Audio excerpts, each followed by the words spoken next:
وما نتنزل الا بامر ربک، اور اے نبی ہم نہیں نازل ہوتے مگر آپ کے رب کے حکم سے۔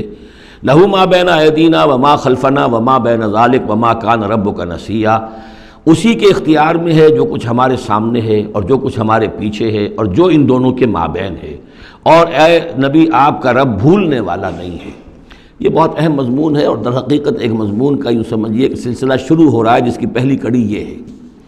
اس کو یوں سمجھیے کہ حضور صلی اللہ علیہ وسلم کو جو قرآن مجید سے شغف تھا اور محبت تھی اور شوق تھا آپ کا، تو جو وقفہ پڑ جاتا تھا وہی میں، وہ آپ پر بڑا شاخ گزرتا تھا۔ آپ چاہتے تھے کہ وہی جلدی جلدی آئے تاکہ آپ اس سے اور اپنے وجود پرنور کو مزید منور کریں۔ آپ جو ہے قرآن مجید سے جو آپ کو عشق تھا اس کے بنا پر اس میں آپ کو عجلت رہتی تھی کہ جلدی آئے قرآن۔ تو اس حوالے سے آپ نے حضرت جبرائیل سے شکوہ کیا کہ آپ وقفے وقفے سے آتے ہیں، ہم انتظار کرتے رہتے ہیں۔ اس کا یہ جواب ہے جو جہاں دیا جا رہا ہے، وَمَا نَتَنَزَّلُ إِلَّا بِأَمْرِ رَبِّكَ، اے نبی ہم اپنی مرضی سے نہیں نازل ہو سکتے، ہم نہیں نازل ہوتے مگر آپ کے رب کے حکم سے۔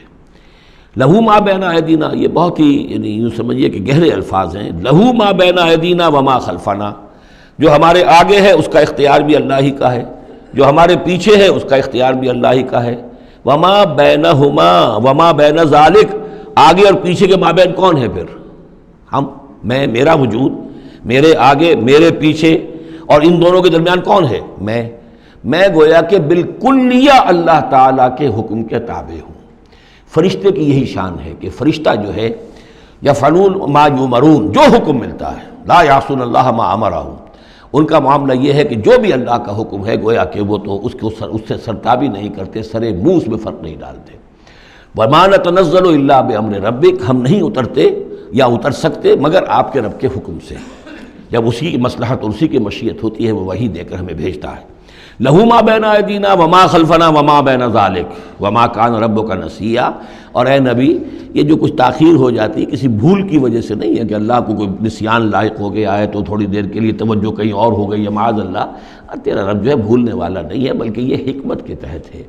اللہ تعالیٰ کی مشیت یہ ہے، كَذَلِكَ لِنُثَبِّتَ بِهِ فُؤَادَكَ رَتَّلْنَاهُ تَرْتِيلًا، وہ جو ہم پڑھ چکے سورہ بنی اسرائیل میں بھی، وَقُرْآنًا فَرَقْنَاهُ لِتَقْرَأَهُ عَلَى النَّاسِ عَلَى مُكْثٍ وَنَزَّلْنَاهُ تَنزِيلًا، یہ ہماری حکمت ہے کہ ذرا وقفے وقفے سے آپ یہ قرآن لوگوں کو پڑھ کر سنائیں۔